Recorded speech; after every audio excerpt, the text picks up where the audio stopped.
I'm Jake. I'm Tom. And we are VIMTV Velocities of Music. Today, guys, we're going to do an album from a band that has been around for a long time. Almost 30 years. Yeah, almost 30 years. The X, Catch My Shoe. It's their first album with their new singer. And to be around for 30 years and then to keep going after you have a new singer, that's dedication. Yeah, man. Really, most bands break up. But this album, I mean, these guys are Dutch. They're a Dutch art rock band, is how they've been described. But really, I see a lot of post-punk influences. Oh, yeah. Clearly, these guys have a great live show. In fact, I've had a fan on Twitter just tell me about how awesome their live show is. And I can totally see that. These songs are written to be awesome live songs. And I'll get into that a little bit more later. But Tito, what did you think about Catch My Shoe? I thought it was really cool. I mean, right away, this album, mostly the guitar is what really drew me in. But then, I mean, that first track, Maybe I Was a Pilot, really just, I was gripped by that point. And I think that song, well, to tell you the truth, that's probably one of my favorite tracks on the album. I don't think it gets really as good as that throughout. Well, as good, but maybe not like tons better. But I love the things they do with the horns on here, adding another level to it, the things with the builds, just the instrumentation is all over the place, and the production is not really lo-fi. I mean, it's not like noisy and crappy production. They record and produce all their own albums. Oh, really? Well, that's awesome. I love it when artists do that. But, so it's not like low-quality production, but it's still a little bit raw. And I think you need that rawness when you're going for this kind of sound. It's kind of like I would compare this to The Fall a little bit. You know, a lot of the post-punk influences, like you were saying, in the attitude, just how political this is. Konono N1 and how they relate the songs together. In fact, I think that those bands are pretty related, to tell you the truth. I think that there's something that I don't have any facts up in this old head of mine. I don't have any facts that I should have, but it's there. The Dismemberment Plan, Man, these new Puritans, these art rock bands that aren't afraid to really attack your brain with good sound. Lots of trumpet on this album too. Yeah, really cool. And this eclectic mix of instrumentation and songwriting and then the big climaxes that you mentioned make this a really fresh listen. Oh yeah. And these songs, I mean, there's only 9 tracks. They're usually pretty long. They go a lot of different places, and I really appreciate that. Another thing that I wanted to mention just slipped my mind. So something. One of my biggest and most concrete criticisms of this album is that I think before it's all said and done, it does get a little stale, because most of the songs, especially after track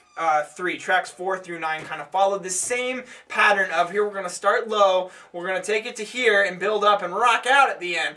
But from here to here, it's going to be just a slow groove. And on every song, it just slowly rocks out more and more and more. That's awesome if you're watching this band live. But when you hear a band do that over and over and over again on the album, and they don't break that up at all, it gets a little stale. And by the end of this album, I'm kind of ready to move on to something else. I just feel like they should have given me just a tad little more variety there. I would have appreciated that. I agree with that too. And I remember the thing I was going to say is that I feel like all of a sudden, after getting into Captain Beefheart, like 4 years ago or so, all of a sudden I'm hearing all these bands that are clearly Beefheart influenced, and I love it. You listen to the guitar, especially on track 5, Iolio, I guess.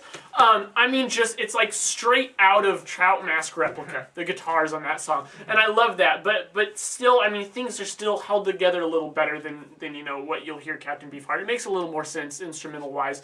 But I love that attitude in the music.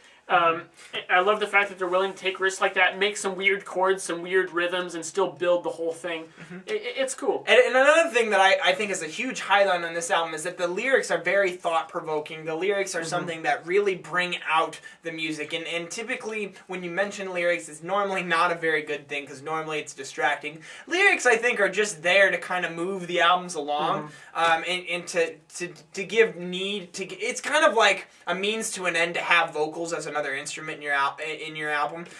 More often than not, I find that's the case in modern music. But when vocals really can be a standout feature of your music, that's a whole nother medium that fans and listeners can attach onto and get another kind of emotional appeal between you and the listener. That's something that I feel like the X accomplished in spades here, which is fantastic, especially on the front half of the album. I think it gets a little bit thin on the back half, but still overall, I feel like this is a very quality listen. Lots of great instrumentation, lyrics. It's an original sound. It's got great intensity, authenticity, attitude. It just gets a little repetitive and stale. And if you're gonna beat me to death with the same concept over and over again, you know, at least keep it a little shorter, maybe. And I think that's what keeps this out of the great range for me, Tom. I think it's a good album. It's not great. It's not mind-blowing and fantastic. It's not quite there, but it's still very good. And I would definitely recommend it to any of you guys out there. Me too. Tom, what you feeling on this one? I'm going to go 78. I enjoyed listening to this album. And I'm with you. I'm going 75. I feel that like a mid-70s range is right where this guy belongs. And I can't wait to go listen to more of the X and go listen to some of their back they've catalog. got so much out there. Yeah. So much music. So let us know, do you guys like the X? Is this a band you guys have been into for a while? What do you X fans think about this new singer? Do you like him? Why? Do you not like him? Do you want to kick him out the door? Do you wish they would have just stopped? Have you seen the X live? Because I hear these guys kick some ass. I can't wait to see him if I ever get the chance. But I think that wraps it up for us, Tom. I'm Jake. I'm Tom. And we are Velocities of Music. Thanks for watching, everybody. We are moving music critique forward.